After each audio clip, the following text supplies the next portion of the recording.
你可能很难想象，在这个巴西的贫民窟里面，有一些年轻人啊，他是一边去发药品和口罩，做得很慈善一样，转身一看呢，他的背后却揣着枪。这些人哦，他可不是警察，而是实打实的这种毒贩。这一幕光是想象就够让人觉得匪夷所思吧。可这就是在巴西呢，就是一个见怪不怪的事儿了。你可能也会很好奇啊，那毒贩干嘛要免费的去发药品和发口罩呢？那政府的人呢？警察的人呢？那这个事儿啊，还真得从巴西的这个毒贩生态说起。根据联合国的统计，巴西呢每年吸毒的人数是超过600万的，相当于3%的一个总人口。那而且在这其中，虽然还有不少的这个未成年，跟世界上其他地方不同的是呢，在巴西吸毒的可不仅仅是有钱人。那巴西很多吸毒者其实是这个贫民窟里的穷人，因为贫民窟的这个毒品不贵，毒贩们甚至还会提供分期付款的这个服务。那开始今天的节目之前欢迎大家订阅我的频道，打开小铃铛，才不会错过更多点精彩内容。那我们继续讲，那更让人毁三观的就是，他贫民窟里面不仅是吸毒的人数多，那毒贩呢，贩毒的也就成为了一个团伙，规模越来越大，组织越来越严密，就像是一个地下公司一样运营。那政府呢，对这些毒枭它是控制不住的，那甚至连进贫民窟的这个勇气都没有。所以久而久之，毒贩们就成了这些地方的保护伞。他们不仅卖毒品，还用这些钱反过来提供药品和生活的必需品，试图用一种照顾的姿态来笼络贫民窟里的百姓。大家呀，有的还感恩戴德有的就麻木的接受了。毕竟在这个毒枭当道的地方，政府没法进，毒贩反倒成了唯一能罩他们的一个存在。那在这样的环境里，贫民窟就慢慢变成了一个毒品王国，毒贩们在这里有着无上的权利。而在巴西，这个死循环还在继续，毒品的问题呢就变得越来越复杂。那巴西的毒品产业链就相当于真的是全套齐全了。他们从贫民窟招募年轻人当手下，在密密麻麻的热带雨林里偷偷的制毒，然后把毒品运到城市，甚至是出口海外。那为了稳住地盘，还和政府真刀真枪的去对抗，甚至组织成了有武装的这个地下军队。经过几十年的发展壮大，这已经成了一个巨大又复杂的一种产业链了。那现在呢，巴西的毒品问题早就不是政府能轻易管得住的了。就拿这个里约热内卢来说吧，这里的毒枭们呢，早就已经摸索出一套毒品的经营模式。那他们充分的利用贫民窟里越来越多的产业失业的人口，把这些年轻人吸纳进来。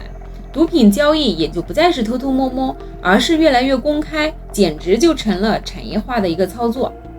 那在2016年，里约举办奥运会，全世界的游客蜂拥而至，毒枭们呢一下子就嗅到了商机，他们居然推出了一个新型的毒品，就是在包装上印着著名运动员的头像，还有和这个奥运的五环，那简直就像是一个纪念品，低价的推销给各国的游客。那这个生意做得又胆大又离谱，那也可以反映出巴西的毒品问题已经到了一个什么样的地步。那其实巴西毒品的这个根呢，要追溯到上世纪的60、70年代，那时毒枭们呢就盯上了贫民窟，开始他把这里打造成一个毒品的基地。那到了80年代的时候呢，南美洲因为这个地理位置和气候的关系，它成了全世界有名的可卡因的产地之一。那巴西的毒枭和黑帮呢，就像是见缝插针一样，把毒品的生意就越做越大了。那它有形成了一定的规模，那就成了规模化和专业化，甚至在国际上都有一定的影响。那哥伦比亚呢、玻利维亚、秘鲁等这个诸多的南美国家都拥有自己属于不同势力的这个可卡因生产基地。那可是这些国家相邻的巴西呢，在经历10几年的毒品发展，已经成为当时这个世界上毒品消费大国。那一边是产地，一边是市场，那这样的这个地理区位为巴西国内的毒品交易提供了一个得天独厚的一个优势。那巴西境内的众多毒枭与犯罪集团纷纷与周边的各国的这个制毒基地呢就展开了一个合作了，那将巴西的大门就是向整个南美洲敞开。在巴西这个热带雨林当中藏着一个又一个小型的制毒基地和毒品中转站。那船只、车辆乃至是火车和飞机，它都是贩毒们的这个运毒的工具。只需要几百美金就可以让边境上的巴西哨卡选择放行，让难以估量的这个毒品被以极其低廉的价格就送到了巴西普通人的这个手上。那巴西的穷人们呢越来越穷毒贩和富人就可以利用毒品与延伸的各种行业变得越来越富，进一步的滋生了毒品的交易，陷入了一个死循环。那在这个期间呢，面对着国内逐渐泛滥的毒品现状，巴西的政府也是有苦难言。为了改善毒品的问题，巴西政府曾一度的决定动用军队来进行治理。最后收入微薄的这个军人们呢，意识到毒品交易的这个丰厚的利润，反而与毒贩们去勾结，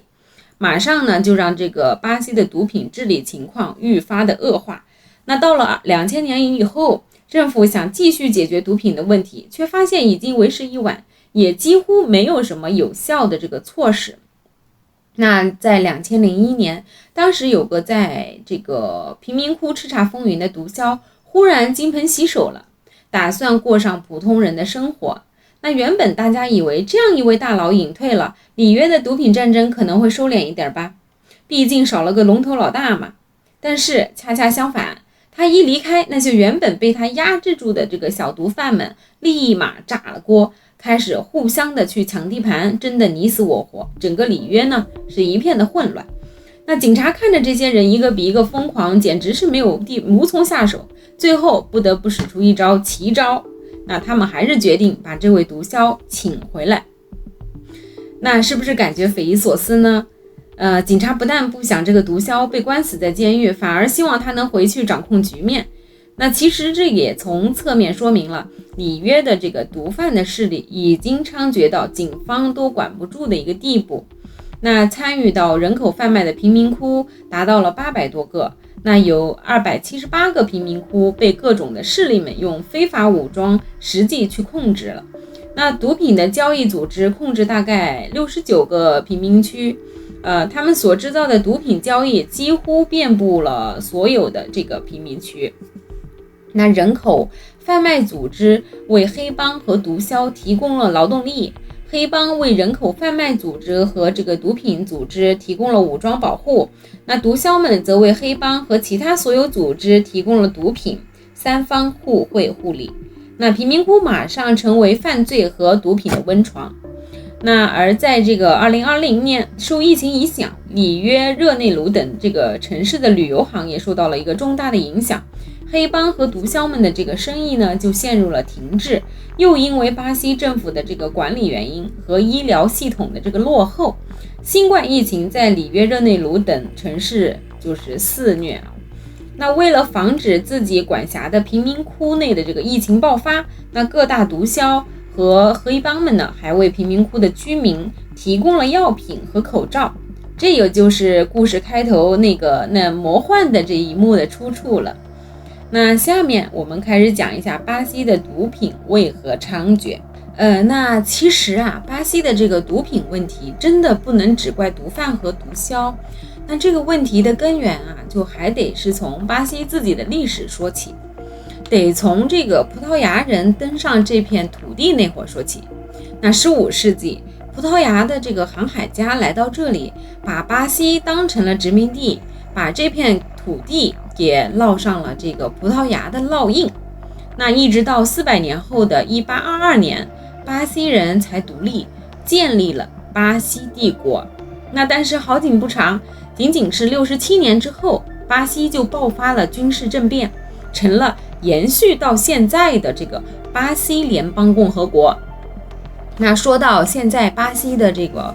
发展，还得提到上世纪70年代的这个巴西经济奇迹。当时呢，巴西在军政府的带领下，靠着外国资本的注入，经济增长平均每年11.4%，震惊了世界。但别看这增长的速度快，里头呢可埋着不少的一个祸根。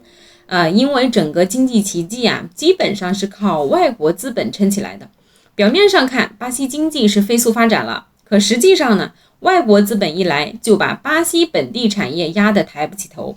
国内的农民失了地，只能进城打工，成了外资工厂的低薪工人。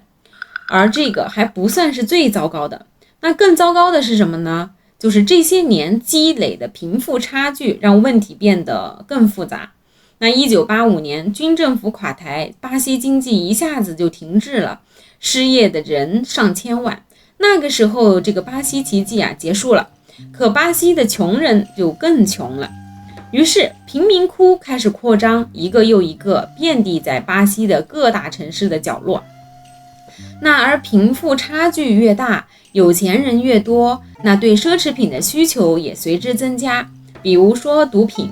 那毒贩子们就看准机会，直接到贫民窟找人做事儿。那只要有个遮风避雨的地方，再找些为了改变生活的年轻人，就能把毒品往欧洲、往富人圈里去卖。那这里几克可卡因的这个利润，比一个就普通巴西普通人的一年的这个收入还要高。你说在这种环境下，从事毒品交易的年轻人能少吗？那毒贩们掌握了贫民窟，和用所谓的这种保护来换取平民的这个支持，仿佛是那里真正的政府。他们提供药品，提供钱，那甚至帮忙解决矛盾。但是这所有的这一切都只是为了巩固一个自己的利益。说白了，在毒枭的眼里，平民不过是羊群，他们是牧羊人，养肥了榨取利益就是他们的目的。那只不过毒枭终究是罪犯，不会为巴西的这个民众考虑半分，而政府呢又束手无策，只能眼睁睁看着毒枭们在贫民窟里称王称霸。这个局面啊，说到底真是一个政府的失策，平民的一种无奈，加上毒枭的一个贪婪，一起造就了今天的巴西毒品的一个困境。好了，那今天的故事就讲完了欢迎大家订阅我的频道，打开小铃铛，才不会错过更多精彩内容哦。